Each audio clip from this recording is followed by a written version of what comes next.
Welcome to Hammer and Nails with Skip and Allison Bedell.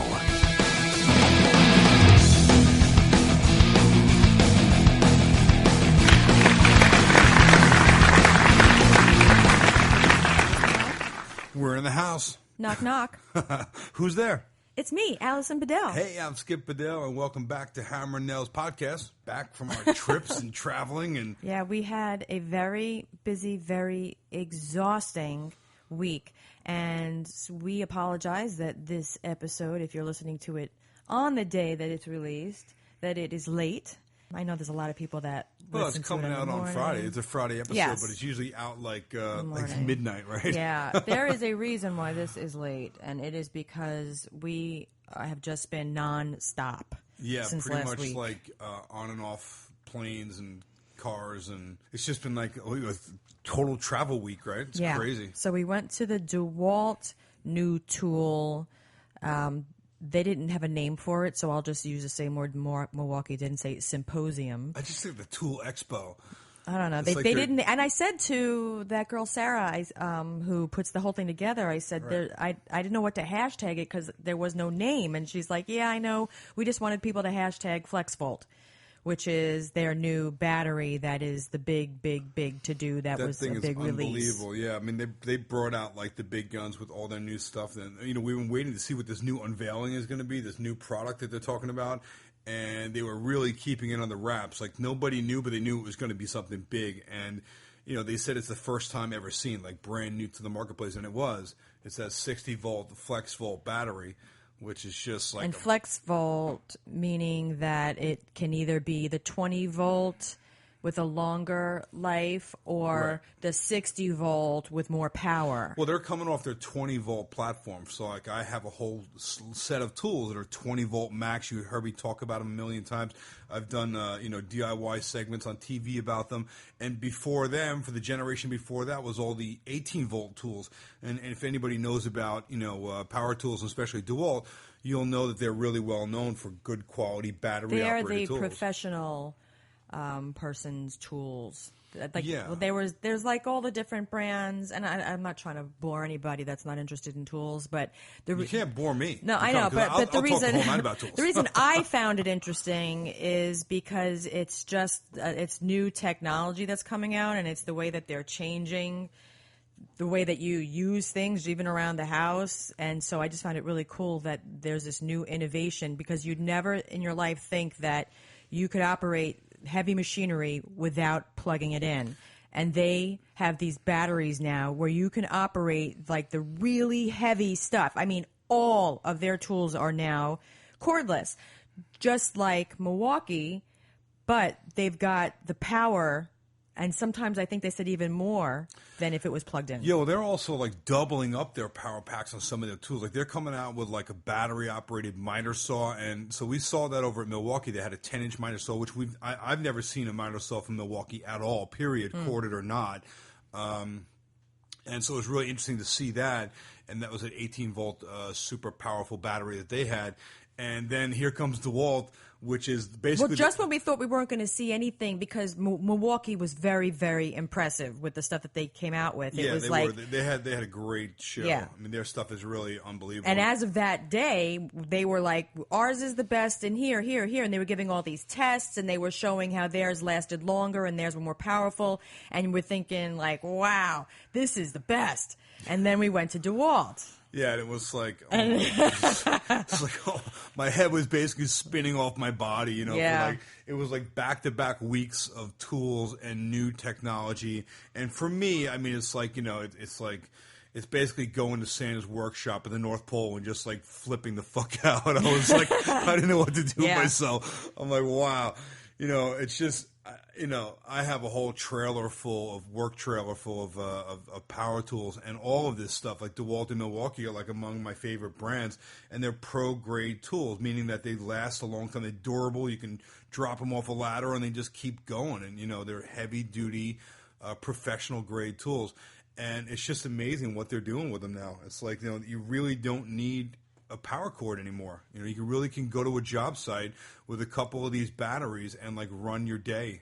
you know? Yeah, that was very cool. Like the whole entire job site can be with batteries. And then they also had, well, what I liked about this particular thing, first of all, let me just start at the beginning. We flew to Baltimore, and my cousin picked us up at the airport. Oh, yeah, that was great. Yeah. So Cousin Elaine. Yeah, cousin Elaine picked us up at the airport. Haven't seen her in a while. She lives in Virginia. Yeah. And so we went out to Baltimore near where our hotel is, and we went out for a really nice lunch. And it was hot as shit on this coast. Oh, my God. It was unbearable to even walk around and enjoy the day because it Meanwhile, was so we have no right to hot. complain. It was like 126 degrees or some ridiculous, oven out But it was humid California. here. That's the difference. It sucked because it was really humid and like muggy. It just sucked. But we had a really nice lunch with her, and then she dropped us off at the hotel. We stayed at the Four Seasons, courtesy of DeWalt.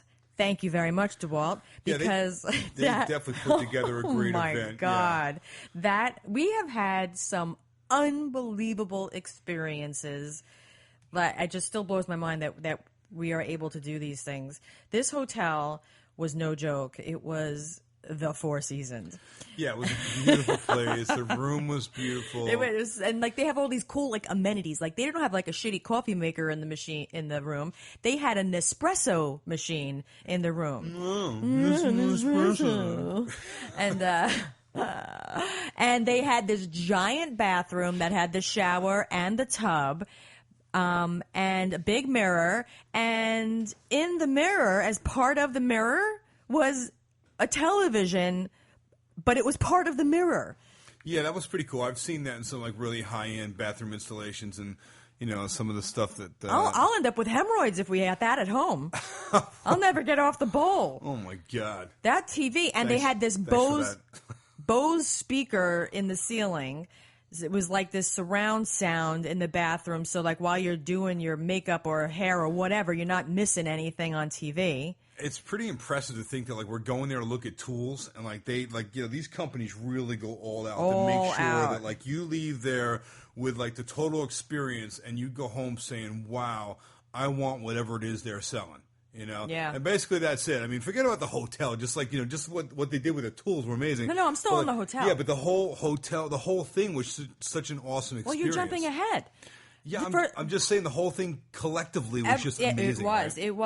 It definitely was. It's not what you would imagine it would be, like, oh, we're going to see all these new tools. It was an experience. They had, on the first night, this party outside on one of the floors that had, like, a rooftop deck area. Yeah, it's like a rooftop pool with like the infinity edge. Yeah. Where the water like spills over the side of the building. Yeah, and then like around the corner on the same level is like an open area where you can fit a lot of people. There was an open bar. There was a lot of food, which was unbelievable. The food was amazing. Now, I got to say about Baltimore, I've never been to Baltimore except for I've been through the airports because that's like one of those hubs that like you change to go to other places. Yeah, so it's an international I don't remember airport. the last time I took a flight that I had to change somewhere. I do, because I only fly direct. Yeah, I mean, if you're going like internationally or whatever, sometimes you got to change someplace. And that's one of the places. So like that, and like Dallas, Texas, and a few other places. Like you get off the plane and you walk to like a different gate and you get on another plane or something.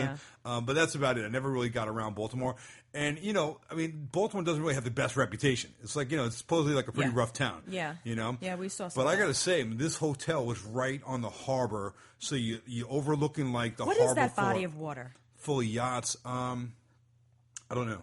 It's a harbor. I'm not exactly with water. sure. Yeah, I'm not exactly sure where it was as far as geographically and where it relates to. I know it opens up to the ocean eventually. Yeah, the water was completely brown and not see-through. It was really, I mean, for such a beautiful area. Yeah, I heard someone saying like this horrendous. time of the year they get like garbage. There was like plates floating because in a lot the of water. the rain or whatever it is, and whatever washes into the water from whatever the surrounding areas. I guess the water gets brown. But anyway, the harbor was beautiful.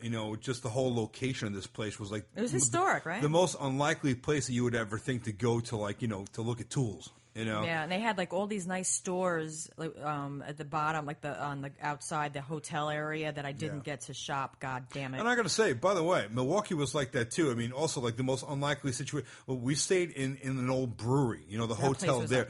That hotel was off the chain too. That was like the old Pabst Brewery. That was like from the turn of the century. That they turned into a hotel. So both of these companies like were really going. And like the food to make and the sure party. you have a good time. With this Four Seasons, like we stood at the edge of the railing overlooking the water and the sunset, and we're like, oh my God, like we get to be here, and they paid for us to go there. The party was included, all the amazing food. And then the next day, we had to get up super duper early, but not before having an amazing breakfast at the hotel. Yeah, the next day is when it's all business, man. Oh, yeah. That's when we're going to like try out all their latest tools and check it out. And I got to say the layout, the format of the whole thing was very different. It was interesting to see how Milwaukee ran theirs, and it was more very of like, different. very, very different. Right? Like we walked through their factory and where they made the tools.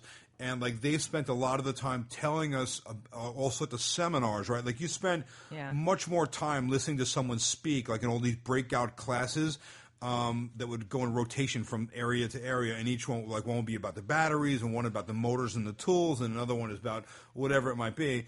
And they got in very great detail about each one, about the development of it, and they're putting tons of money into all their R&D, and they're really trying to be a big player.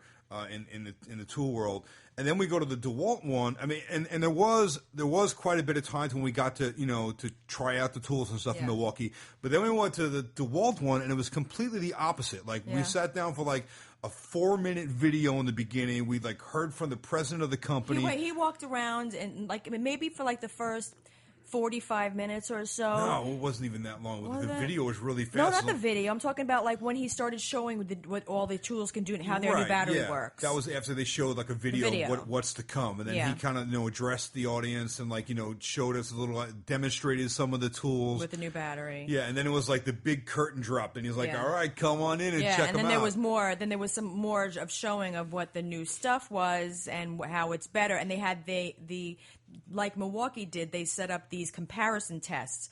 Unlike Milwaukee, they did not paint over the competitor tools so that you could actually see the ones that they were using in their competition. So they were doing like the taste test, so to speak, and they got like, their drill at Milwaukee, and then they have 2 or 3 other competitors' drills, and you could tell by the shape of them just to use it. Or even the indentation of the lettering, so you could tell. Right, but they spray painted everything kind of like battleship gray, right? So and then they left theirs looking the way it's supposed to look. But I own most of these tools, so I could tell just by the shape of them exactly who it was. Whether it's DeWalt or Makita or Hitachi or whoever it is. And when we went to the DeWalt thing, it was like they just had it right out there. They had a Milwaukee drill, they had a Makita drill, a DeWalt drill, and they didn't cover up anything. And you know what? I really liked their tests better than Milwaukee, because what Milwaukee did, for example, there was the reciprocating saw.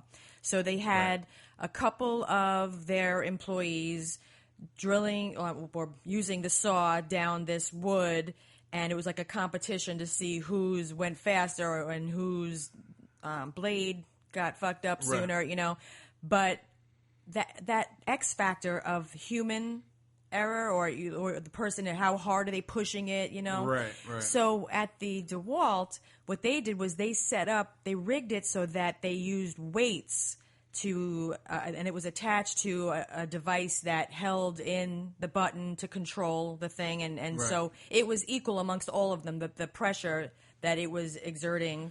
And it fairly showed. They were like mechanically run tests as opposed to like, a human. People, holding the competitor's saw and because you can hold a saw against wood, and then you can hold a saw against wood and push down so it cuts through the wood faster. Right. I mean, I would imagine that they're all trying to be pretty fair with these tests, but I mean, I agree, but there's skeptics out there, and I think that the more fair test you show, the less skepticism there'll be about the quality of the product. Right. But either way, very impressive stuff coming out from DeWalt and from Milwaukee as well.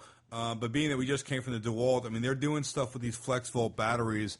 It's a 60-volt battery now, and they're just getting super long run times on everything. And really powerful. Super powerful. I mean, I couldn't believe it. It was actually like, it was more power than a corded tool, because like a corded tool, you'll run it, and, you know, if it starts to bind up, say like a circular saw, it starts to bind up on the wood or whatever, and the saw will kind of bog down a little bit until you clear past a knot in the wood or whatever it might be. With these tools, they were just like continuous power band. They had like there was no lag, no drop in power. It was really, I never felt anything like it. It was just amazing. Wow. And then they took a couple of their tools. They have a 12-inch sliding compound miter saw, like similar to the one that I own 2 of them actually, the DeWalt corded. I just got another one this past year. Actually, you got me one for Christmas. Yeah, for Christmas. Yeah, and I love that saw. I use it all the time. Using it. I don't care about all these cordless things. Yeah, so they actually came out with a battery operated version of that. So you wonder, like, well, why would you need a battery operated miter saw? You know, there are times when you're going to be rolling your gear into places to where maybe there's no power on a new job site, and you don't want to drag out the generator and fire it up. You know, there are times when you just got a ton of cords going everywhere else, and it'd just be nice to pop your battery off of one of your other tools. There's not even like enough outlets sometimes. Yeah, so, I mean, there's a lot of different reasons why. But the other nice part about this is that you can run it corded, though. They have an adapter that slips onto the battery port, and that has a cord on it. So you just plug it in like the regular corded version.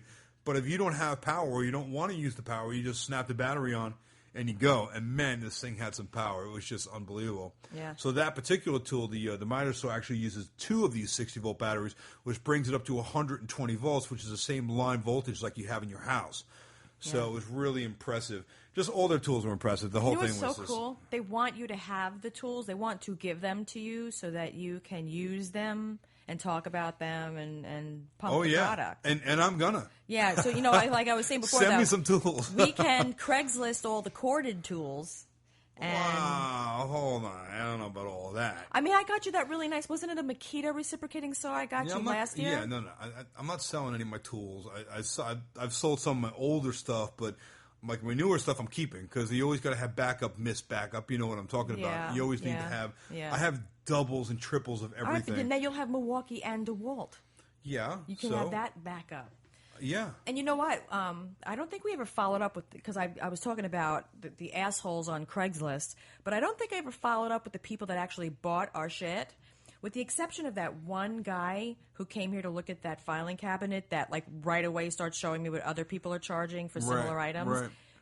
We have met some amazing people. Like, everybody was exceptionally just, I think it was nice. like a month ago on a podcast we were complaining about all the douchebags that, like, come to your house on Craigslist, right? Well, no, the douchebags that write to you because they're trying to get you down on the price. So before you even meet them, they're trying to change the price. Yeah, we had a string of a couple of people that were like, oh, man, that's why we, like, talked about it on the podcast. Yeah. And then all of a sudden it was like the clouds cleared up from the sky, and you heard like, ah, and like the rainbows came out, and like we had like so many people. Like the next group of things that we sold, we were clearing out, like, you know, a shed, and just I have tons of tools. I was getting rid of table saw and miter saw and just stuff, bikes and all kinds of stuff that take up too much room. And all of a sudden, it was like this string of like really nice people. And like what they happened? were like they were all like you almost wanted to give them the shit for free, but you don't. But you almost want to give them the shit for free because they're so nice. Like we were selling these. Skip just wanted to put it in the dumpster, but we had these shower doors that were over the tub in the bathroom that he demolished. And I said, don't throw away those doors. Maybe somebody will want to buy them because if you break a door or whatever. Who the hell is going to have these brass-colored doors from the 80s? Yeah, so we've had these doors outside on the driveway since the snow. Remember? I took the first picture of them with snow on them. Oh, I remember. So, I just kept them on Craigslist. A couple people asked about them. They asked what size they were. They weren't the right size. How you managed to keep me from throwing them in the dumpster, I'll never know. Because every day I looked at those things and they're going in the dumpster. I know. Well, a guy ended up coming to get them. They drove from Queens, which is like, it could be like an hour drive to come get them. But he was so nice. He was telling me how he was cleaning the shower doors and he broke one of them.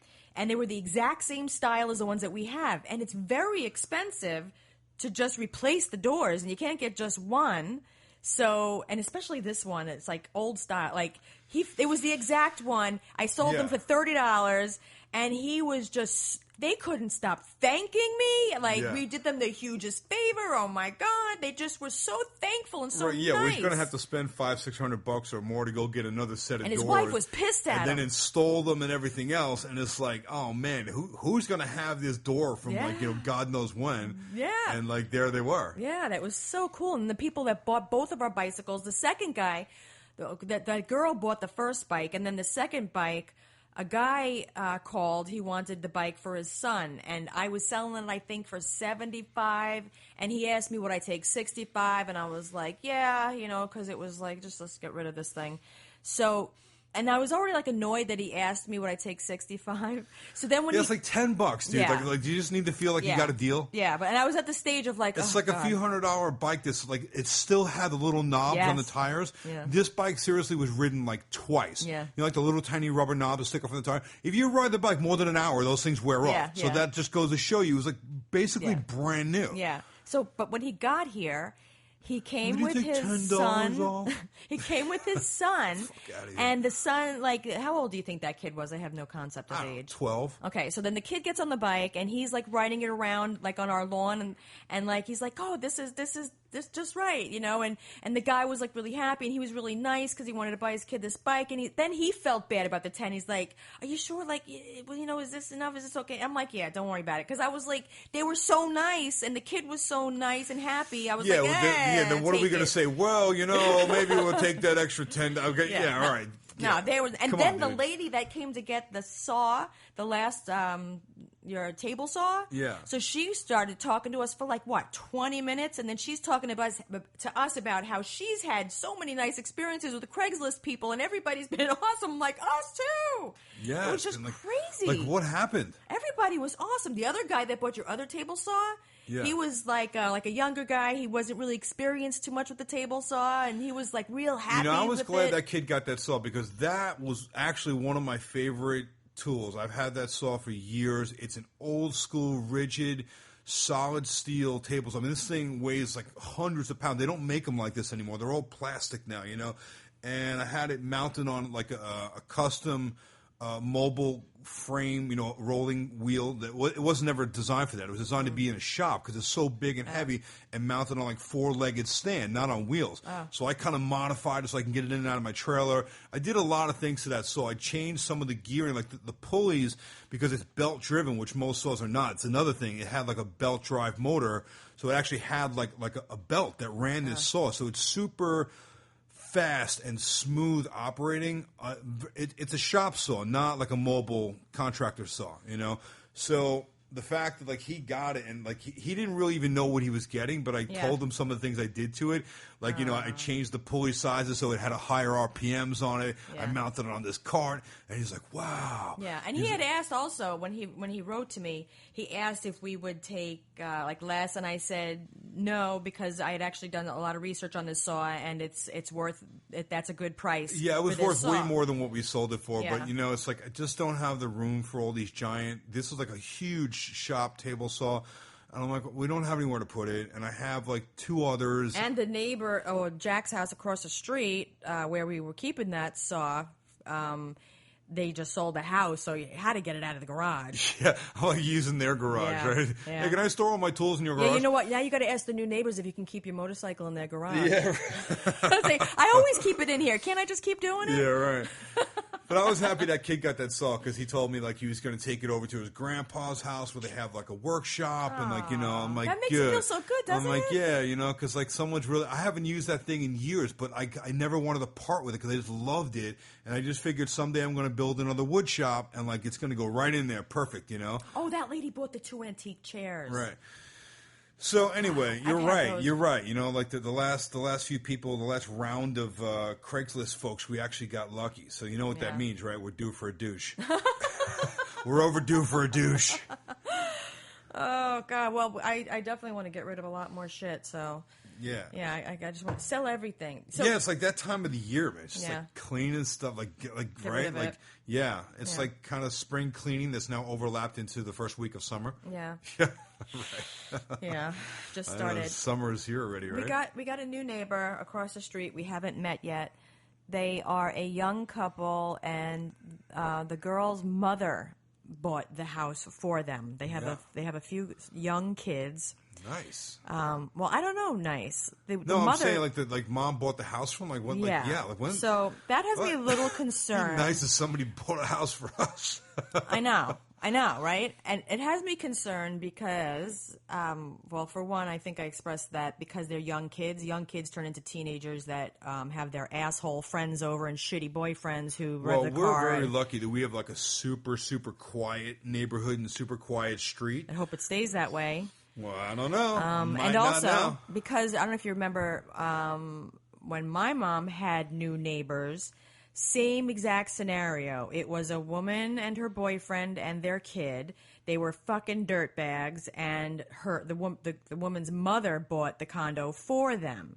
So they didn't have the same pride in it that, you know, if they actually paid for it, you know, like they were just fucking dirtbags. They were noisy. This guy like repaired cars in the driveway, like it was a shared driveway, so was like spilling oil on the driveway. My mother was like losing her mind. Well, because she lived in a condo place, so like Yeah. like it's like a townhouse, Yeah, right? So and they have like a the side by side, the two. Yeah, they're like it's one big driveway. Yeah, and it's an attached building. So then in the backyard there was like this small white PVC fence that separates their yard from their yard. It's just this little one section of a PVC fence in between the two sliding glass doors. Right, like most townhome places, yeah. So the guy had barbecued, and then like it made like a big huge fire, and it lit the tree that is there on fire between the two of them. Melted the side of the place. Yeah, he like The fucking fence, ruined like, that. melted. Yeah, he's outside smoking all the time, making a stink. You know, so they were the worst possible fucking neighbors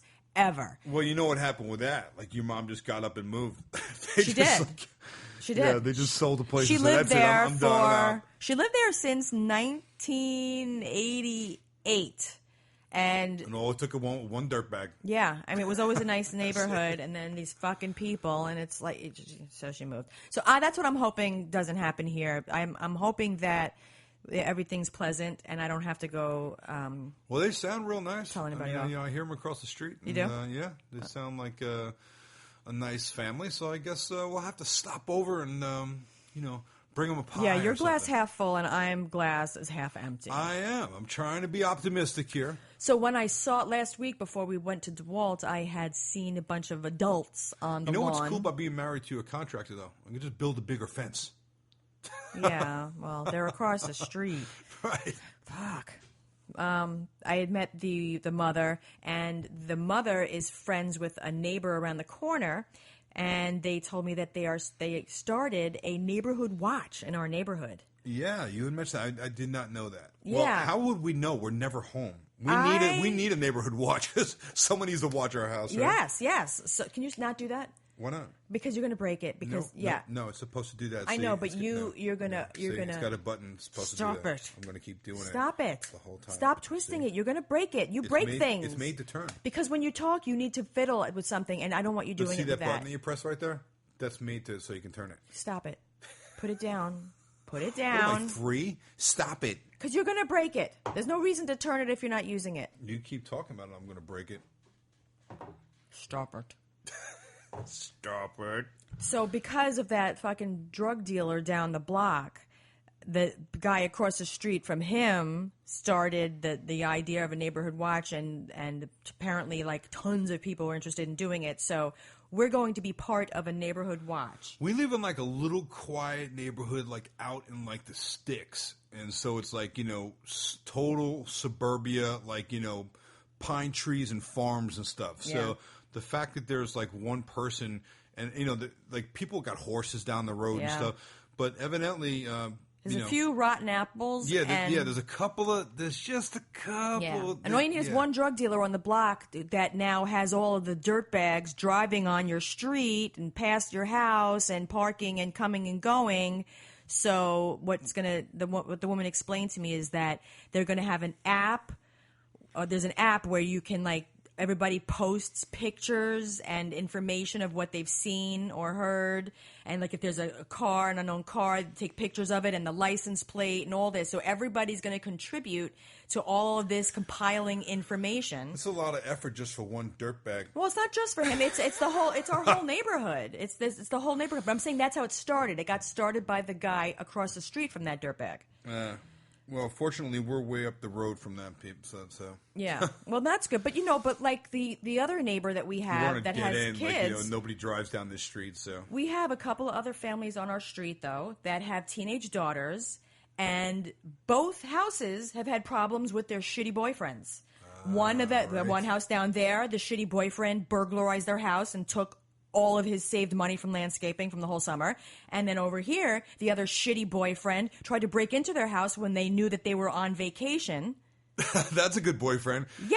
Yeah, mom and dad take the family down on a cruise, and then the boyfriend breaks in and steals their shit. Seriously. So, I mean, it happens. So how much of an ass beating does that fucking kid need? You know what? And there's no punishment. You know how I feel about that. Oh, there would be punishment. There would be punishment. God. But, so that's what I'm saying, is that these are, even though the neighbors are nice, they're bringing this fucking riffraff into the neighborhood, and we need to take our neighborhood back. Let's take it back. At least that's what the lady said to me. She's like, "We're gonna take our neighborhood back." Oh, she's all motivated. Yeah, and I was like, "Yeah, we'll be there." But then we had to go to the graduation last night, and so we missed the meeting at the library. Now let's talk about the graduation. I kind of hope somebody breaks in. I need to practice. Word. Yeah. So we went to a high school graduation last night. Yes. That was an awesome time. My son, I'm very proud to say, has graduated high school, and it was great. It was really, really awesome to see that and, be part of that whole thing. And it was also an experience because it's been, since mine was the last graduation I went to. Me too. And that was only a few years ago, but still, it seems like it was, 30 years ago. Oh, wait, it was 30 years ago. The ceremony last night seemed like it was 30 years long. Yeah, that was quite a bit of torture. Well, that's where I was going. I don't really recall, but now that we went to this thing, I guess I do kind of remember. That's the way graduations go. They have the valedictorian come up, they have Professor so and so come up, and the counselor come up, and the principal come up, and everybody has their words of wisdom, how they can send off the class of 2016. If you just listen to what I'm telling you, your life will be perfect. You can do anything. Yeah, and I'm only a high school senior, but I know everything about life. So listen to my quotes and my words of wisdom. That was oh my God. That was what was kind of funny because they're quoting all these famous people. Somebody actually quoted Jeb Bush. Yeah. Really, you dumbass? So you're a valedictorian. The student president's getting up. The kid's 17 or something. Actually, I think this kid graduating early is 16. By the way, what is it with 106.25? Oh, I found average? Out today. How is that possible that you have today. 106 average? I was talking to my coworker today, and she's got kids in high school, and she explained to me that it's through advanced placement classes. You get extra credit for those advanced classes that you take, so you get extra points, so you can go over 100. Okay. Because I'm like, how the fuck do you get 106 average in high school? Right. So so I was thinking that. They had first this, I don't know if she was the principal. Well, I don't know. I guess, was she the principal? The one first. Yeah. Okay, so first we listened to the world's worst, shittiest band playing Pomp and Circumstance. And I know they're only high school kids, but how is it that you know that song? I was in band. So that's a famous band song, right? Yeah. Yeah, it's like what they play at graduation. So I was in band. So that one? What's it called? Pomp and Circumstance. If you were to say, I will give you $10 million, if you could think, I wouldn't even come up with one of those two words. Yeah. Well, okay, so, that I have a musical background. I used to play piano, and I was in band for as long as I could remember. I played the clarinet, and then I went to bass clarinet, and I was in. And now you just play the skin flute. And I was in the band, and then when I got into high school, I was in the wind ensemble. There's a difference because the band is just the band, but the wind ensemble's all the good one, like the good, talented kids. Right. I was in that one, and we sounded like fucking Carnegie Hall orchestra. Like, we sounded amazing. We were like a bunch of really talented. You thought you did anyway at the we time. did. We Right, did. We right. were really. That's like when you go to karaoke and you're like, oh my God, I sounded really good. And then you hear like a recording of it, somebody recorded like on their phone and sends you the video and you're like, oh my God, yeah, I'm never going to karaoke ever again. I know. But the one that I was in had some ridiculously like genius talented kids that were like just stupid good on these instruments. Right. I was amongst them, and and you were not even Asian. I know. How was that possible? I was really good, and our band was really good. So, I mean, I know music. I'm not saying that like I'm the best. I haven't played since high school, so I don't even know if I remember where the notes are. But I know enough, and I do have a musical background enough to say that band was awful, and I don't know if I should attribute that to the shitty kids or to the shitty teacher. But it was torture listening to it because they just were playing this music, and I was like, oh, God, please make it stop. And then when that stopped, then the speeches began. And it was was she the principal? She gave this really long speech, and I was just like trying to think of something else to get my mind off of it. Really long and really insightful and profound speech. And then the kids started giving the speeches, and that's when I was just, stop turning that thing. Stop it. Give it to me. Hand it to me. Give it to me. Stop it. Stop it. I'm not kidding. You're pissing me off. Give it to me. Give it to me. My son of a bitch. Oh no. You're not getting. You're a fifth grader. Yep. So anyway, these kids though, they and I don't know if they had their mommies write some of the speech for them or if they were just so geeked out. Some of these speeches were like, one of these girls used the expression, but I digress. Kids don't say that. Kids do not say that. Yeah, okay? I don't really recall anyone, even adults, saying that. Yeah, and they all read their speeches like they were reading their speeches. Nobody just spoke like they were speaking. They're but kids. They were it took forever, and they all were filled with life advice from teenagers. How to succeed in life from teenagers. It's like, can you talk about anything else other than the life advice you're giving a whole audience full of adults? Talk about what your aspirations are and your dreams and, what you've learned through the high school experience. But don't tell me how to be a successful adult because you're a child. So listening to that for about an hour was exhausting. And then they finally got to the part to where they called the kids up by name. Yes, that's the part we only cared about. Yeah, that was really great. I'm very proud to see my son get up there and do his thing. And he's been studying real hard. He's taken tons of advanced placement classes, and he was. It was an exciting day. Been a long haul for him and a long journey. And it wasn't too long ago that he was kind of struggling with his grades. He always did okay, but the last couple of years he's really been working hard. And it seems like every time I call the kid, you want to do something, he's like, I'm studying. So it's like I don't remember ever saying that. Oh no, baby, I'm sorry. Studying is code for I've got better plans with my friends. All right. Well, thanks for that. Thanks for the reality check. You're such a positive. You have such a positive outlook on things. Just kidding, baby. Right? Yeah. Well, I enjoyed the graduation, so sorry to hear that you didn't. And it was. I enjoyed the part with him, right. But the whole rest of it, those speeches were way too long. Yeah. Well, that's what happens at graduations. So you have to suffer through that part of it. Yeah, that's what I was saying. I wish that we had traffic on the way there. Yeah, you suffer through that part just to see your kid get up there and get his diploma. So yeah.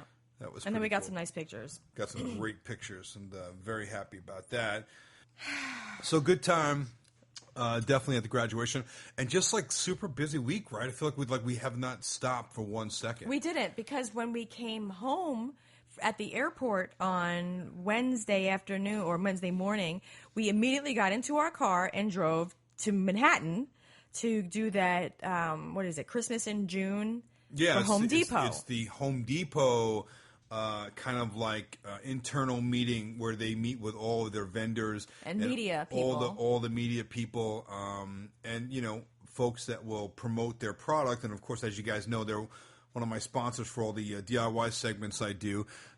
So it was really cool to go there and see like all the stuff that they got planned for the holidays. And this is like now when they're putting together the whole holiday push. So like we walked through like the winter wonderland. It was like really kind of weird because it was like 90 degrees out walking down the street in the city. And then we get inside this building and it's like a huge display, just like giant room full of Christmas trees and like blow up lawn ornaments and like lights and like everything you can imagine.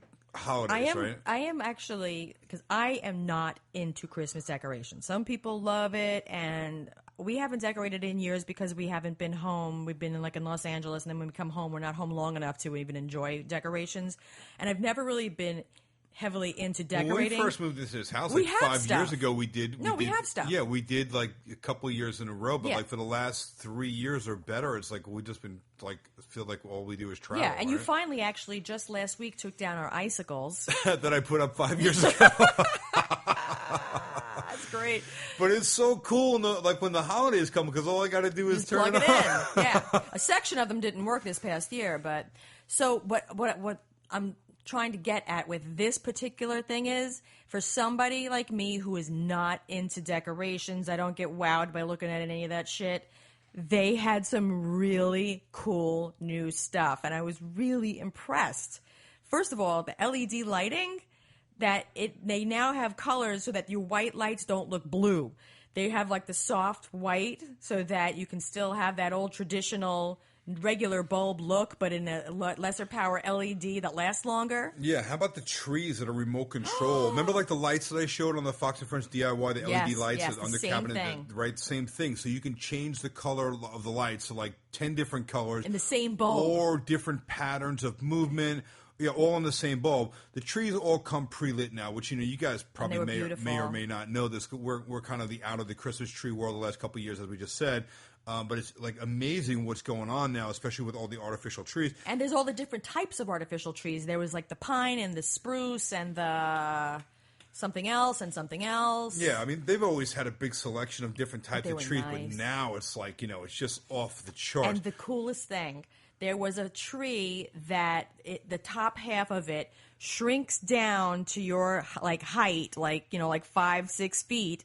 And then you can decorate it from the top, and as it goes up, you can decorate the top part, half of the tree, without having to get on a ladder. Well, you press the remote, and it makes it taller. And the tree grows from like 5 feet to 9 feet. Yeah, which is like just ridiculous. So depending upon where you want to put it in your house, if one year you want to put it in the foyer and you have a high ceiling, or the next year you want to throw it in the wherever in your crawl space, you can Yeah, you want to set it up in the attic. No, the thing is, like, just you press the button and it just it totally grows, and it was awesome. Yeah, that was really nice, and they had really cool, cute things. There was like a little Rudolph lit up thing, and all the decorations were amazing. Decorations were nice. Even I could like not believe it. all the inflatable stuff they have now, right? So I'm not really into all me it's kind of like Christmas threw up on your front lawn. Yes, I'm not into but it. like the stuff they have now, they're coming out with this year. It was cute. It was really, really like nice and like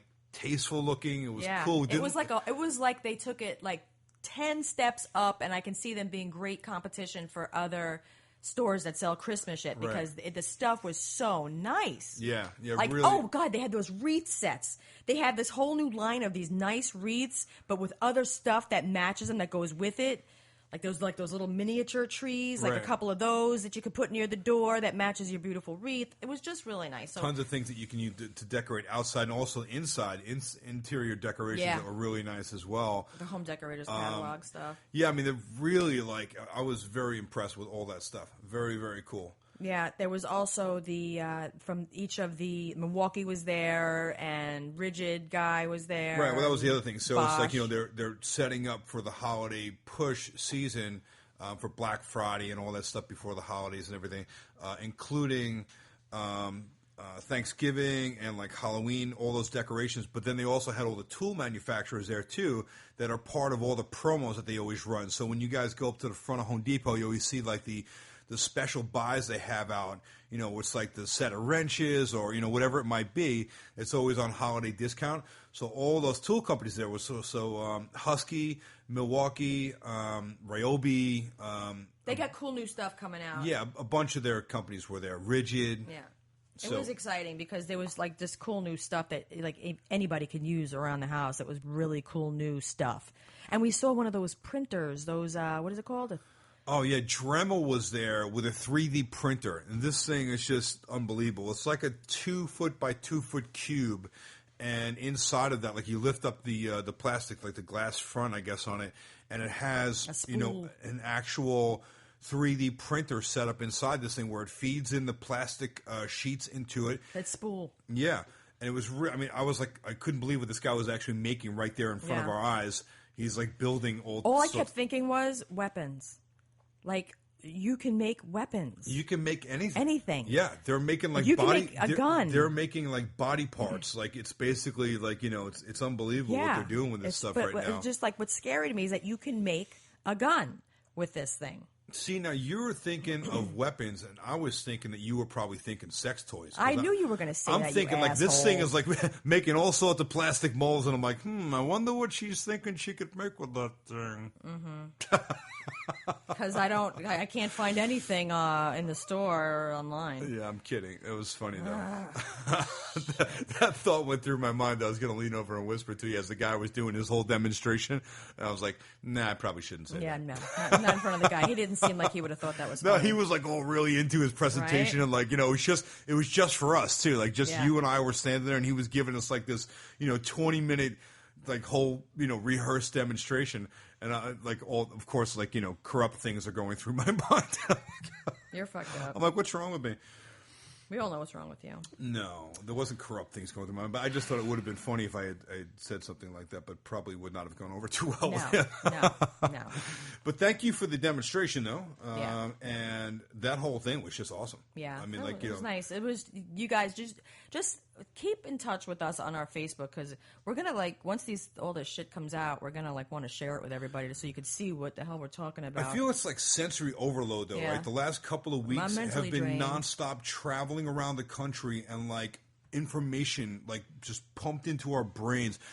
Even with Milwaukee, it was like a 12-13 hour day, right? Oh God, with Milwaukee, I was done by lunch. Seminars and intense a lot of listening and intense concentrating. Information, just giving you so much information about all the technical, functions of the tools and the batteries and the applications. Do you think if it was a sex expo, where they were talking about new technology and dildos and shit like that, that we would have been as mentally drained from listening? Or do you? Yes, yeah. It wouldn't matter what they were talking about. It was just so much information. Yes, yeah. It was way a lot of information over a very extended period of time, and then it was days of that. Get back on a plane, come home.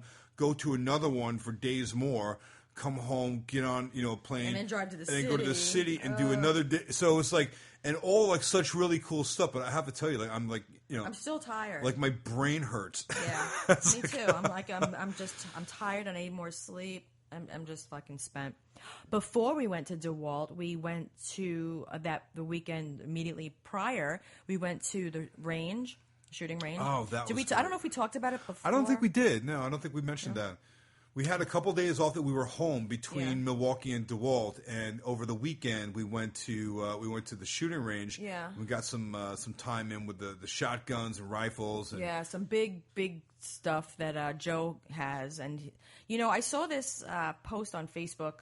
Somebody was pointing out that it showed all the different ammunition from small to big, right, and how expensive of a hobby it is. Oh yeah, I saw that. I had no idea those big bullets were so much money. Very expensive. Yeah. Oh yeah. It's he basically went through a couple of cans of. They come in the little plastic tubs that look like the ammo cans that you get in the military. And I think there were, I don't know how many rounds, 150 rounds. It was $70. Oh. So he blew through probably 2 of those. And he would very generously let us use it as much as we wanted. Well, yeah, I mean, that's, we did too. I mean, everybody brought their own stuff. I brought a ton of, 12-gauge stuff. I had a whole duffel bag full of 12-gauge shells. Now, Joe came along with the DP-12, which is that new double-barrel side-by-side shotgun that you can load both sides of the gun. 14 rounds in that thing, which was it was like the ultimate, assault weapon. Like that thing was like just unbelievable weapon. I've always wanted to shoot that gun, but it's like, you're going through 12 gauge shells like crazy. So it's like, it's a really expensive day. If you go there with a few, different types of pistols, and you need, ammo for that, and rifles and shotguns. I mean, it's like, a few $100, round for a couple of hours of shooting, so. Plus, what it costs to go to the range. So, people who do that regularly. It was funny, though, that post that the guy had on Facebook, it was like when your friends ask you to take them to the range. Yes. Right? That's what it was. Yeah. And it showed, like, the cost of each bullet from, like, a little 22 all the way up to, like, a 50 cal. Yeah. Is like $7 a round or something, right? Couldn't believe it. Every time you pull the trigger. And then I felt bad when I saw that. I was like, oh, my God. Joe was letting us use those big guns and I never shot anything other than the handgun before. You shot a couple of my rifles that day for the first time ever, yeah. And I must say, I'm good at everything. Yeah, you were. I did really good. You are.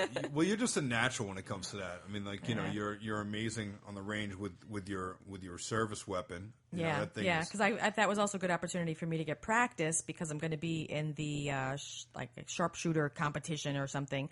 So I wanted to definitely get the long distance practice, and I was very pleasantly surprised. When we went to the pistol side, and Joe was like, "No, why don't you come over here? We'll do like the shorter one." Right. I was like, "No, because that I could do that, no problem. I wanted to practice the distance." Yeah, I think they had one at like 25 feet, and then another one at like 60 feet, and then it was like further. There was a couple different layers further and further out. Yeah.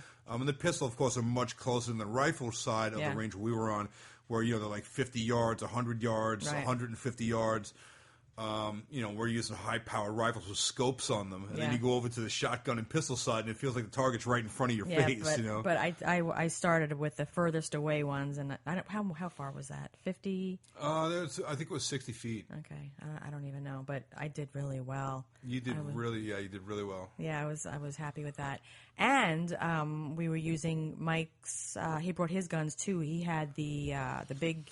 Mike the Marine brought the Glock 40. Yeah. He had I liked that gun. I think it was a Colt 45. He had a couple of really nice guns. Yeah, I really liked that big gun. You didn't shoot any of the ARs, though. Like, everybody was bringing, like, AR-15s. You know what? Take a look at Joe's shoulder. No, that's not, no. No, that's not from that gun. That's from my gun. Yeah, that's what I'm saying. That's your from gun. my 12-gauge, which you did not shoot, and I would not have let you shoot that.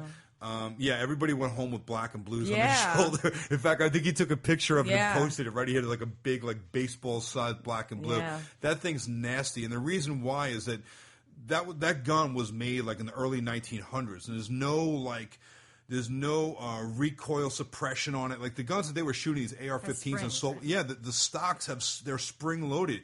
So when you shoot it, the gun and just the mechanics inside the chamber where the bullet is fired, the gases that are released from it, a lot of that recoil is taken away from your body. So what you get is just like a little residual, like a little pop, like somebody just kind of like tapped you in the shoulder.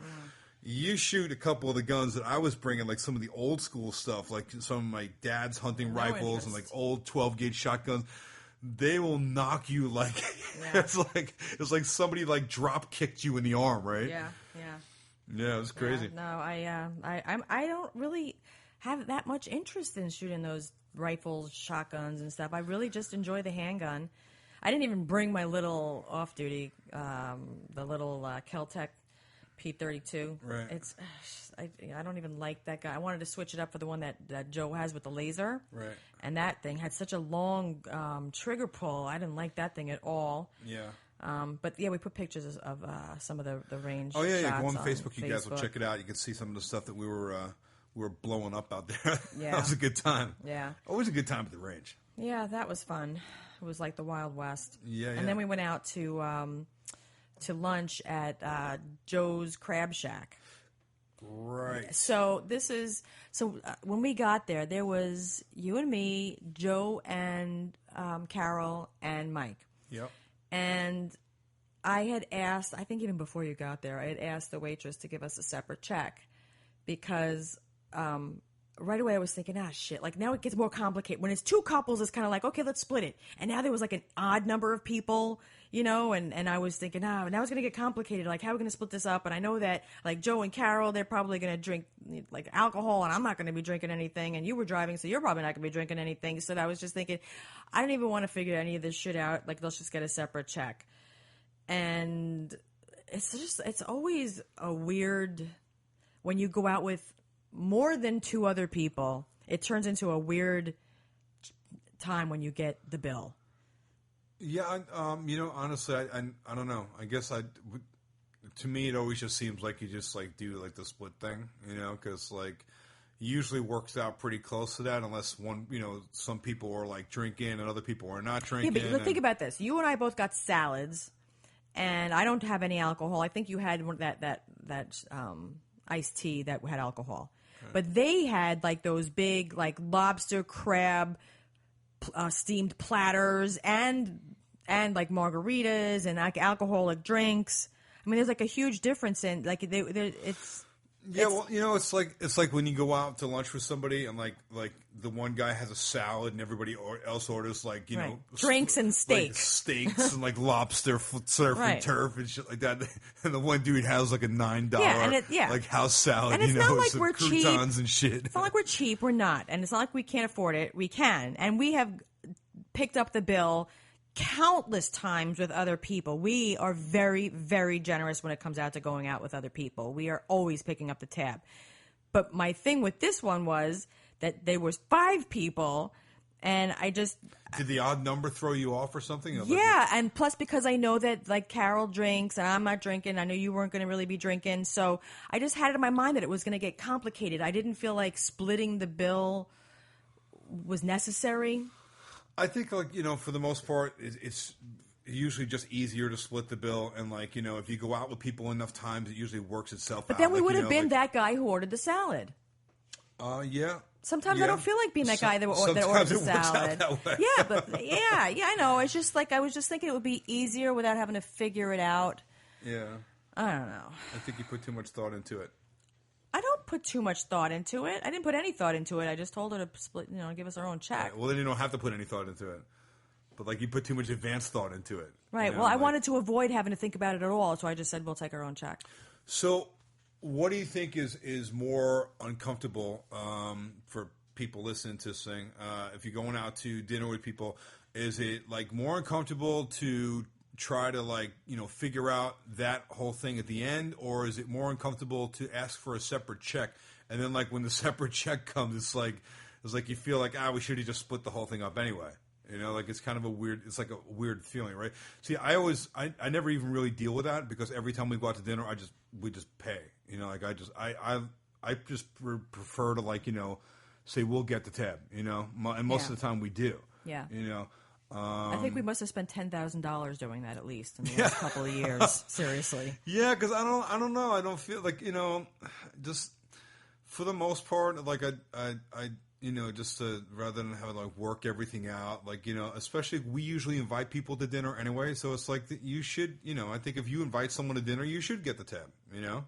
Our bill, when you ask someone to go to dinner with you, like, you know, meet me out for a drink, well, yeah, you should. Like, that's like kind of like customary, you know. Yeah. I don't have a problem, though, with telling people, that, you know, who offer to pay, like, you can get the tip. Right. That's okay. Yeah. Our bill came to, like, $73, I think, and the bill for the 3 of them came out to $133. Right. So it would have been, what, about $200 for the 5 of us. Right. What's that divided by? It would have been like the same thing. I don't know. Maybe it would have. Yeah, it would have been like the same thing. But then I wouldn't have to think about it. That's what I'm saying. You put too much. It's like, you know, for the thought that you got to put into it, it's just easier just to fucking split it or whatever. You know. It's then I would have felt obligated to order lobster also. Like, if they're going to get lobster and I'm going to pay for it, I might as well get lobster too, just for the sake of getting lobster. I guess I don't know. Because we had salad. Yeah. I don't ever really put that much effort into it. Oh, God. So I have some, I got a little bit of just stuff in the news I wanted to tell you about. Stuff in the news? Yeah, I know that we've been busy. You haven't had time to watch anything and watch TV God, or I haven't anything. watch anything. This story is titled Massive Fart Gets Soccer Player Kicked Out of Game. And this is a true story. It's in the Huffington Post. Am I still in trouble that I'm not allowed to talk about about things that you don't want me to talk about now? No. I'm not allowed to talk about the bathroom. No, you can talk about whatever you want. You already told me you don't want me to talk about it anymore. I don't care what you talk about. This is in the news. All right, well, let me hear. Okay. It's hard to tell what stinks most about this story. The soccer player who farted or the referee that threw him out of the match. The ghastly penalty came during a weekend match with two lower division Swedish soccer teams. This guy was given a red card and kicked out of the game for unsportsmanlike behavior when he farted loud enough for the referee to hear him, according to Goal.com. The guy swears he didn't mean anything by his windbreaking. I needed to fart. I had a bad stomach, he said, so I just farted. Then I received a yellow card and then a red. I was shocked. It's the strangest thing I've ever experienced on a football field. Could you imagine? No. The ref said that he thought that the guy's farting was deliberate provocation. Whoa. Yeah. That's crazy. It says this has to be unprecedented, surely. I've never heard of anyone who's been sent off for doing a fart. So does it turn embarrassing at that point? Like, do you get embarrassed for the fart because now you've been called out for it? Or I guess if you wouldn't have done it that loud to begin with if you were embarrassed. Usually the smelly ones are SBD. I'm surprised that the guy even made a sound that was loud enough to be heard. Yeah, well, he was probably just trying to play football and, I could picture you doing that. Yeah, of course. Yeah. Yeah. Yeah, you wouldn't have held back. Definitely not. Oh, God. Now, with your sister being pregnant and she's going to be due around the holidays, I was finding this very interesting article about baby names for people who are obsessed with Game of Thrones. Oh, my God. It says Social Security Administration data over the past few years has shown that the franchise is already influencing parents' baby names, most notably with Arya and Khaleesi. There's like a whole list of all of these names, and some of them are pretty good. I could see Arya. I like that name. I do too. Khaleesi, I'm like automatically thinking Game of Thrones. Yeah. Right? Because Yeah. I never even heard that name before, but Arya, could. Yeah. Yeah. They've got in here Brienne. Wasn't that chick that was on one of your helpers on the show was named what was her name? No. Yeah. No. Aria. It was Arya, though, Yeah. right? Yeah. Right. But spelled differently. The one on the show is Arya. Right, okay. There's Brienne, Mira, Marjorie, Sansa, Ygritte, Shireen, Caitlyn, Lyanna, Yara, Daenerys, Gilly, Asha, Cersei. Cersei's? Yeah, it's a little Melisandre, Miranda, Elia, Talisa, Marcella. These are all names that are familiar from the show. I just would have never thought to... They're all girls' names. Any guys' name on there? Yes. There's Bronn, Benjen, Bran, Rob with two B's, Roose, Peter, Petyr, Kevin, Kevan. No Hodor? I'm not there yet. Okay. Hold the door. No, come on. Someone's naming their kid Euron. Hodor. No, I think Euron sounds too much like urine. Yeah, there's no way. That kid's getting beat up. Oh, yeah. There's no way I'm naming my kid Euron. Yeah, I thought that the whole time we were watching it. Like, that sounds too Does much anyone like Euron. actually name their son Euron? No. You know what? There's a Joran. There is. Yes, who is there's a famous person whose name is the guy who killed the girl in was it St. Thomas? Not St. Thomas. Aruba. The guy who killed the girl. Right. You know who I'm talking about? I remember the story, yeah. His name is Euron. Okay. Yeah, it's like urine. Okay. It's like urine. Anyway, Davos, Eddard, Jorah, Samwell, Rickon, Edmure, Tywin, Jamie, which is not really unusual. Ollie. Who's the guy that just got beat up? Oh, fuck. That was the one that tortured everybody? Yeah. Damn it, I don't remember. Yeah, I was so happy to see him get beat up. I was happy to see him get beat up too, but it wasn't satisfying enough. It was the satisfying part was when the dogs got him. That was good. Yeah. It's like, finally. Yeah, I thought that scene could have been done a little bit better so that it was a little bit more of like, yeah. Well, that's what she was thinking, right? Sansa was totally thinking that. She was like, finally she got her revenge. Yeah. When the dogs like tore his face off. Yeah, that was awesome. Yeah. My hounds won't hurt me. Oh, yeah? Yeah, that was good stuff. Watch this. Yeah. There is this really funny thing I found that, do you recall, I think it was like last year, somebody had gotten their valet parking ticket back when they got their car, and somebody wrote on it something like fatso, something like that, like the description of the person so they would know whose car it was, but they wrote it on the ticket that they give back to the person with their keys, So there was this restaurant customer that got their receipt, and at the top of it, typed in, because the owner wanted the people to type in the customers' names, it says, Fatty. Oh, God. Yeah, so the waiter wrote Fatty. So now there's like 10 other examples of receipts where the same thing has happened, and it's really fucking great. There's one where the customer's name is Lady Chinky Eyes. Oh, God. There's one for Best Butt, Best Looking, Asshole Alex, Fuck You, on the fucking receipt, where the person's like name would go. Fuck you. A California steakhouse settled a lawsuit with a customer that claimed his credit receipts contained several racial slurs, where his name should have been. The picture of the receipt is here, and I apologize in advance for this, but I'm just reading it. It says, McStinkiness. Oh, God. Come on, man. Can you imagine? Are you serious? I'm like, that somebody was so stupid to put something like that on. Oh, God. Yeah. That's terrible. Yeah. Oh, wow. So what? I mean, is there any like results to that story? What happened? What the guy do? I don't know. It's just it's not a whole story. This other receipt has Ugly God. Itch Ghetto Hood USA. One has Ching. One has Chong. Oh, fuck. This was at the guest is high as shit kids. Yeah. So I'm thinking they came in and like just made a whole ruckus in the whole place because they were the high as shit kids. Yeah. Like, unbelievable that people are so fucking stupid that they don't even think, like... Now, well, like, you're writing on the person's receipt. Like, how do they not see it? Now, what I want to know is, what is somebody putting on your receipt, and what is somebody putting on my receipt? Oh, you're definitely getting sexy bitch on yours. No, I'm talking about what insult am I getting? Oh, insult? Yeah. I don't know. Come on now. I don't know.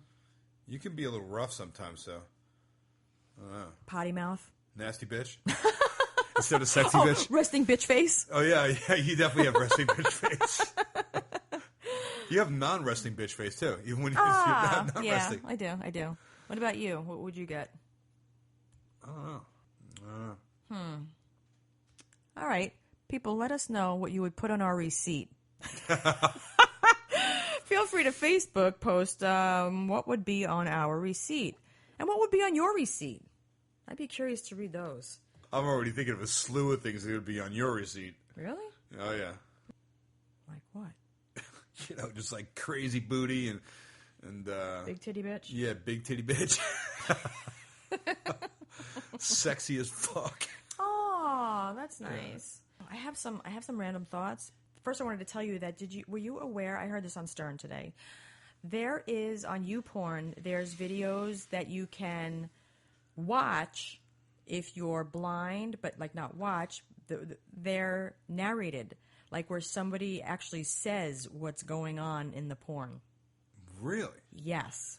Wow. Yes. That's pretty cool. Yeah. So you need to either listen to... It's like an ebook only for porn. Yes. Right? Yes. But the way that they speak it, it's just really comical. You have to either listen to... I don't know if it was a live episode today. I don't think it was. Or just go to YouPorn and look for the ones...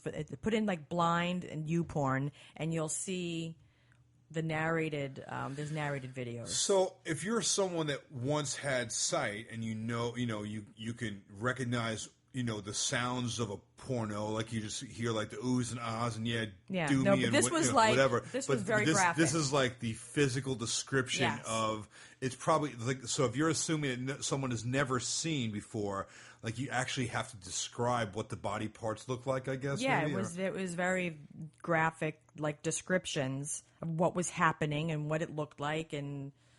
Big everything, right, and gaping asshole. Oh, God. Yeah, like everything.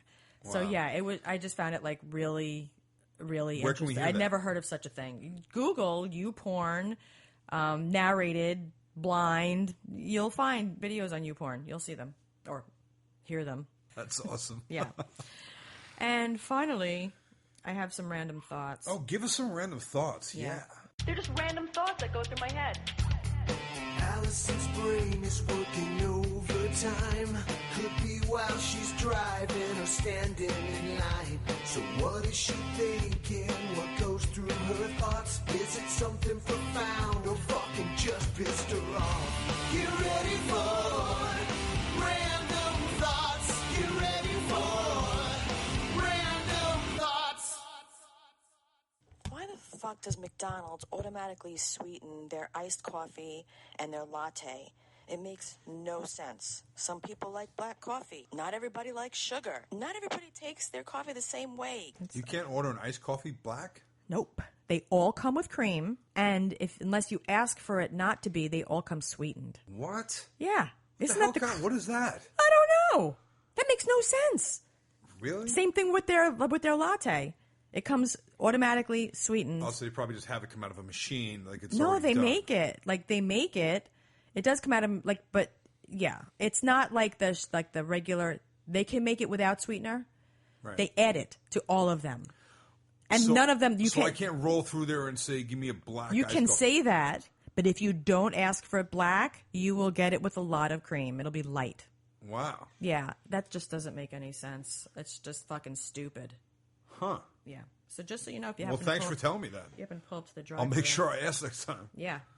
Why in the fuck doesn't Crest put the kind of cap on their toothpaste that stays on the tube? Like Colgate. Colgate has the kind that Like does the flip cap? Yes. Yes. And I've been noticing this more lately because we ran out of toothpaste and now we are down to using our free samples that we get from the dentist. We have 1 million travel samples that we take with us everywhere. So we have like drawers full of travel samples. Yeah. Because we travel a lot, so we like just get them and save And so them. now that we ran out of our regular at-home toothpaste, we've been using these little Crest sample sizes, and you do Well, they're not going to put flip tops on sample sizes. You do not put the cap back on. Right. Why? Because I use it a lot. No, you don't. Yeah, I You do. use it a couple times a day, morning and Yeah. night. Why don't you put the Sometimes cap more back than on? That doesn't explain why you don't put the cap back on. Are you that lazy? No, absolutely not. Then why wouldn't you put the cap back on? Sometimes I do. No, you don't. Do you always put the cap back on? Yes. Really? Yes. Oh, so you mean whenever I see the cap on the counter, it's from me? Yes. Okay. Yeah. I thought it was from you. No, it That's dries the funny. toothpaste out if you don't put the cap back on. That's really funny. So all that time I was going to say, do you ever put the cap back on the toothpaste? It's from me. Yes, it's from you. Oh, okay. Do you have an answer? No, I don't. Okay. Well, I would like to know why Crest doesn't make a cap similar to Colgate. What is the point? I think you should write to them and ask them. I want to know the reason. I would buy Colgate just for that very reason. Why is it that every single time I roll through the McDonald's drive-thru, Howard Stern is talking about something about dick size or fucking or they're playing a porno, something embarrassing at the window every single time. I swear to God. That's the best. You go through the drive-thru and then the girls like can hear someone saying like talking about like. It's like the timing is impeccable. Every time I get my breakfast before work, there's something embarrassing that he's talking about when I have my window rolled down. Well, maybe you should just shut the radio off when you pull up. No, to the I thing. don't want to miss it. So I try to keep the window up high until I have to like really quickly give the money and get my food back. But yeah, it's every single time. Isn't that weird? They were talking today about how big Steven Tyler's dick is. He's got a 9.5-inch dick. As you roll up to the drive-thru. Yes. Well, so Steven Tyler says. Yeah. No, they know it for a fact because Kid Rock told them previously. And how the hell does Kid Rock know know. the size of Steven Tyler's dick? I don't know, but he said it, and then Steven confirmed That's it. pretty scary right there in itself. How does he know about that? I don't know. That's what he said. Now, is it 9.5 inches from is from like the base or Yes. from the bottom of the ball bag? No, it's from the base. Yeah. Is the base in the front or the base in the back? Oh God. Yeah. I would think in the front. You'd think, right? Yeah. That's a good question. Yeah. I wonder if there's like any scientific measure. Well, can you put it on the side? According to Corolla, it's from the tip to the base of the ball and twice around the nutsack. You got to wrap the tape measure twice around the ball bag. Ah. Yeah. Well, that should mean that Joe's got like a 20-inch dick because he's got the biggest hanging balls ever. That's funny. Oh, God. We want to remind you guys, please go onto our website, hammerandnailspodcast.com, and click on our Amazon link, please. When you shop at Amazon, that really helps us out a lot. It doesn't cost you anything extra, but it helps us towards the cost of the podcast. And give us your questions on social media. We have not had a Tip Tuesday. Tip Tuesday! In quite a while because we've been traveling and running around, but we're looking forward to the next one. So please give us your questions, anything and everything. Happy to answer them, and always hear the feedback from you guys. And tell your friends about Hammer Nails Podcast. Yeah, please do that. We really appreciate it. Go on to Facebook and Twitter and Instagram. We're there too. Friend us. We like to be friends with everybody. And We just want to be friends. We just want to be friends. Yeah. Tell your friends, and we'll catch you next time. Love you.